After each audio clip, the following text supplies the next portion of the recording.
Ngayon ko lang din pala magagawa to guys, subukan kong tikman yung pinakamahal na tubig dito sa barko for today's video. Kakaiba yung tubig dito guys, ang tigas. Try natin.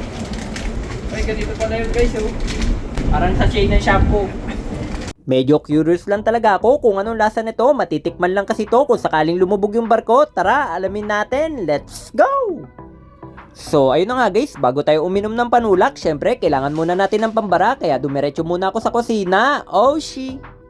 Nakasalubong ko kagad si Kuya Bam TV, luto na raw yung mga croissant, oh yeah! Shoutout sa lahat ng followers at viewers ni Kalbong Siman TV. Ayusin nyo, ayusin nyo. O, diba, saan ka pa? Nakaluto't handa na yung mga pagkain, kukuha ka na lang, alright! Katulad nito guys, kumuha siya ng longganisa, 2 itlog, kanin, bacon at pork and beans. Tapos si Kuya Bam TV naman, tamang bacon and eggs lang. Bacon lang sa kalam. Meron ding prutas at cereal, bahala ka na dyan. Eto na pala yung mga napiling pagkain ni Kalbong Siman, 2 pritong itlog, 2 chocolate croissant, 2 yogurt at bacon my love so sweet. Yummy! Pagdating naman sa mga hugasin, wala ka rin problemahin, bahala na dyan si Messman. Okay, dahil kailangan na natin ng panulak, subukan natin tikman yung pinakamahal na tubig sa barko, Omsim. Pero take note guys, kung sakaling makakasakay kayo sa barko, hindi pala to pwede basta-basta inumin. Kasi etong tubig na to guys, ginagamit lang for emergency purpose only. Dito pala yan nakalagay sa lifeboat, yan yung magsisilbing inumin ng mga tao kung sakaling lumubog yung barko, wag naman sana, oh no!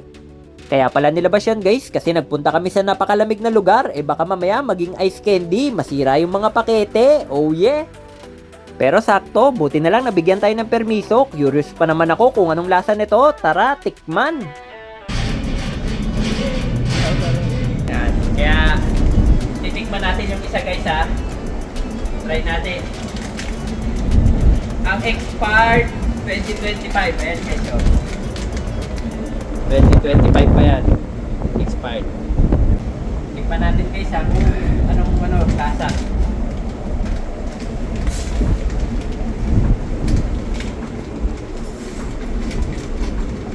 Ay, ganito pala yun guys oh.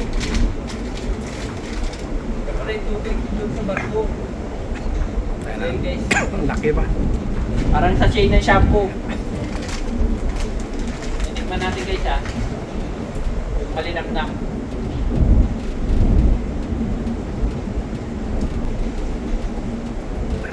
Ano lasa?